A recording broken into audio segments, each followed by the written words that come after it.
Salut tout le monde, le nouvel iPad est sorti il y a de ça environ 2 semaines et il prend en charge l'Apple Pencil, ce qui est super. Mais du coup, si vous voulez vous servir de l'iPad pour dessiner, quelle est la différence entre l'iPad Pro, beaucoup plus cher, et le nouvel iPad? Spoiler alert, la différence c'est l'écran.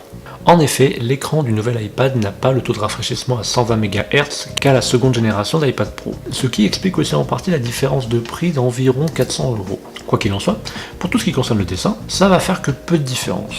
En effet, le taux de rafraîchissement à 120 MHz apporte une différence dans le dessin, certes, mais qui est quand même assez largement minime de manière générale. Il faut vraiment avoir un œil habitué pour la saisir, ou bien avoir un usage particulier de ce taux de rafraîchissement dans la création de certains produits visuels.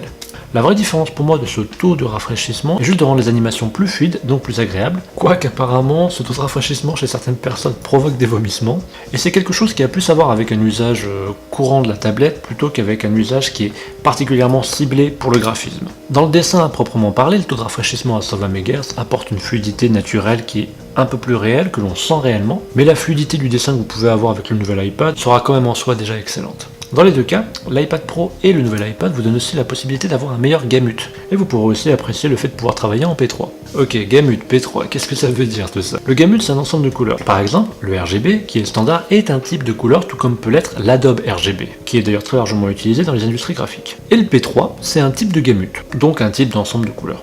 En gros, avec le P3, vous avez un gamut qui vous donne un ensemble de couleurs beaucoup plus riche que ce que vous pouviez avoir avant avec le RGB ou le Adobe RGB. Et c'est notamment une des nouvelles fonctions de Procreate 4 qui vous permet directement de pouvoir enregistrer des fichiers dans ce gamut précis.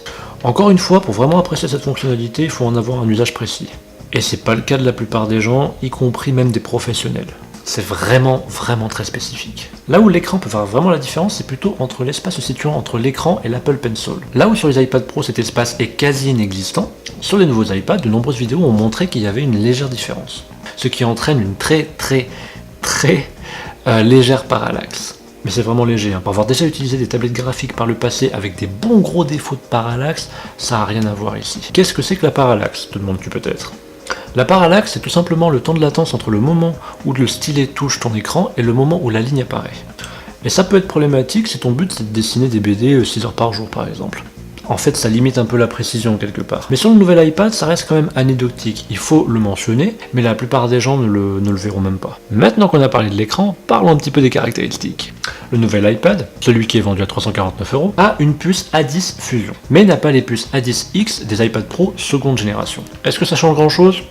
Si on regarde les benchmarks, la puce A10X est légèrement plus puissante, mais ça justifie pas le gap de prix qu'il y a entre les deux. A titre de comparaison, mon iPad Pro première génération a une puce A9 qui fait très bien le taf. Elle fait tourner toutes les applications actuelles sans problème, à part peut-être Clip Studio Paint, qui de temps en temps a un petit peu de lag. Mais je sais pas si c'est dû à mon iPad en lui-même ou si c'est dû plutôt à l'application qui n'est qu'un portage très bête de l'application qu'on peut trouver sur PC ou sur Mac directement sur iPad, et qui n'est donc pas optimisée à la base pour être utilisée sur une tablette. Je vous ai déjà dit que l'écran n'est pas 120 MHz, il n'a pas la fonction True Tone non plus. La fonction True Tone, c'est une fonction qui adapte la luminosité de votre écran par rapport à la luminosité de votre environnement, et aux couleurs, ce genre de choses. C'est pas un truc ultra essentiel, hein, c'est sympa à avoir, mais c'est pas non plus extraordinaire. Mais c'est bien de le savoir. L'écran n'est pas laminé non plus anti-reflet, ce qui peut aussi être légèrement plus problématique. La webcam a seulement 1,2 mégapixels, ce qui se ressentira très largement quand vous ferez un FaceTime, et l'appareil photo à l'arrière a 8 mégapixels.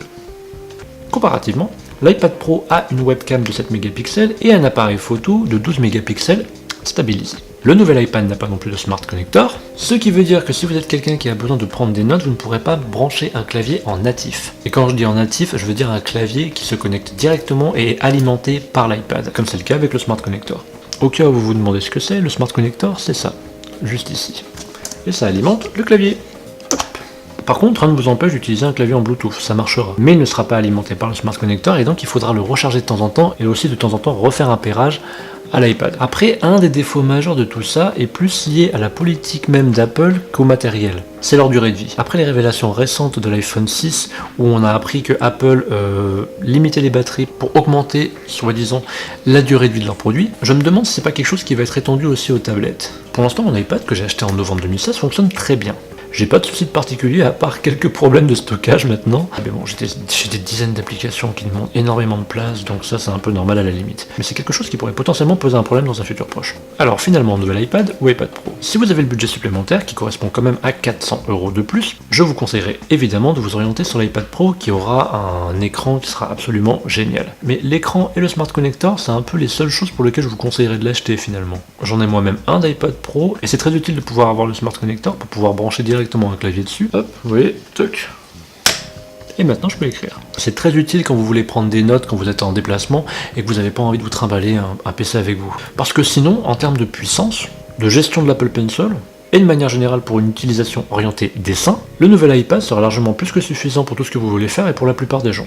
L'écran sera de moins bonne qualité, certes, mais ça reste quand même un écran Retina, qui sera donc toujours meilleur que la plupart des écrans que vous pourrez trouver ailleurs. Si vous êtes un dessinateur ou une dessinatrice qui a envie de se lancer dans le dessin numérique, je pense que le nouvel iPad avec 128 Go de stockage est un meilleur choix que l'iPad Pro. Le modèle 128 Go coûte 449 € et il faudra rajouter à ça l'Apple Pencil qui coûte 99 €, mais vous aurez un meilleur qualité-prix pour pouvoir débuter que directement lâcher 739 € et 99 € dans un iPad Pro et un Apple Pencil. Par contre, si vous êtes un dessinateur ou une dessinatrice professionnelle, le fait d'avoir l'écran Retina avec son taux de rafraîchissement à 120 MHz peut être un plus. Mais ça serait la seule réelle raison avec le Smart Connector pour pouvoir vraiment mettre cette différence de prix. Voilà, cette vidéo est finie, j'espère qu'elle vous a plu et qu'elle vous a été utile si vous cherchez à acheter un iPad pour le dessin. Si c'est le cas, n'hésitez pas à mettre un pouce bleu et à partager cette vidéo. N'hésitez pas à vous abonner non plus si ce n'est pas déjà fait, comme ça vous ne raterez pas mes prochaines vidéos. J'en sors une tous les samedis et c'est souvent autour du dessin. Quant à moi, je vous remercie d'avoir regardé cette vidéo. Je vous revois la semaine prochaine et d'ici là, n'oubliez pas, prenez le temps de créer.